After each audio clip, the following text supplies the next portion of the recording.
Hello tout le monde, alors aujourd'hui on se retrouve pour la recette du muesli façon cétogène. Pour cela vous aurez besoin de 130 g de cerneau de noix, 130 g de noix de pécan,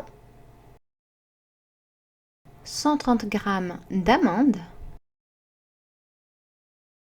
Et maintenant nous allons mixer le tout grossièrement dans un robot culinaire. Vous allez voir comment je vais faire par à-coups tout simplement.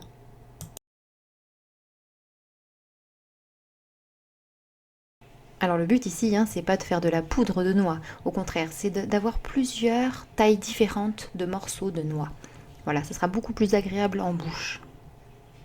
Alors pour ma part, je l'ai fait en mode cétogène puisque ma famille et moi sommes en mode cétogène. Mais vous pouvez très bien rajouter d'autres choses qui vous diraient, des noisettes, ce genre de choses. Donc là c'est terminé, je vous montre comment c'est. Et je vais déposer ça dans un saladier. Alors une fois que le tout est versé, je vais réserver ce saladier de côté.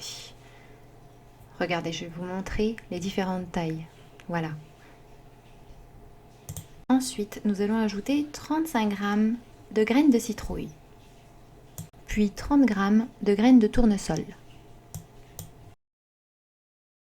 Et c'est reparti pour un tour au passage dans le robot. Alors là, comme c'est des toutes petites graines, je vais y aller plus subtilement. Mais on cherche à faire la même chose. Alors voilà le résultat que je viens verser dans mes noix que j'avais mis de côté. Ensuite, je viens ajouter 45 g de beurre d'amande. Ensuite, j'ajoute 10 g de graines de chia moulues. Vous pouvez aussi utiliser des graines de lin, ça sera parfait. Plus une cuillère à café d'extrait de vanille liquide.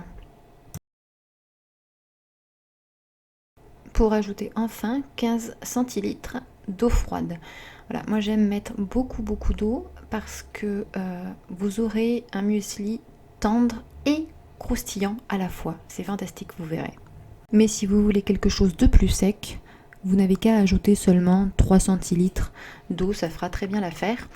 Vous voyez, je suis en train de tout mélanger correctement. Alors comme vous pouvez voir, je n'ajoute pas du tout de sucre. Je trouve que c'est pas nécessaire. Par contre, si vous souhaitez en ajouter, vous pouvez mettre l'équivalent de 2 cuillères à café de sucre blanc ou bien du sucre sans glucides, le fameux érythritol ou la stevia.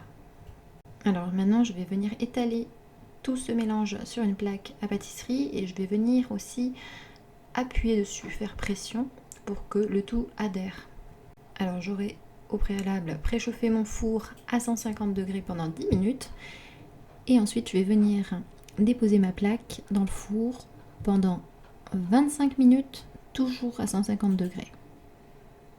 Après ces 25 minutes, je le sors du four, je mets une autre feuille de papier cuisson par-dessus et je vais retourner l'ensemble pour cuire l'autre côté.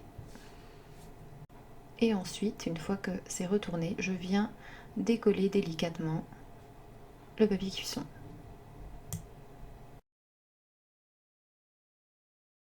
Et là, pour ce dernier passage au four, pendant un quart d'heure, 20 minutes, va falloir surveiller à 180 degrés. Je le laisse terminer de cuire et je jette des petits coups d'œil pour être sûr que ça ne brûle pas. Et voilà, c'est prêt. Donc vous n'avez plus qu'à casser des petits morceaux, ça se casse très facilement. Je suis en train d'essayer de faire la netteté au passage. On y arrive. Voilà, regardez-moi ça comme c'est beau.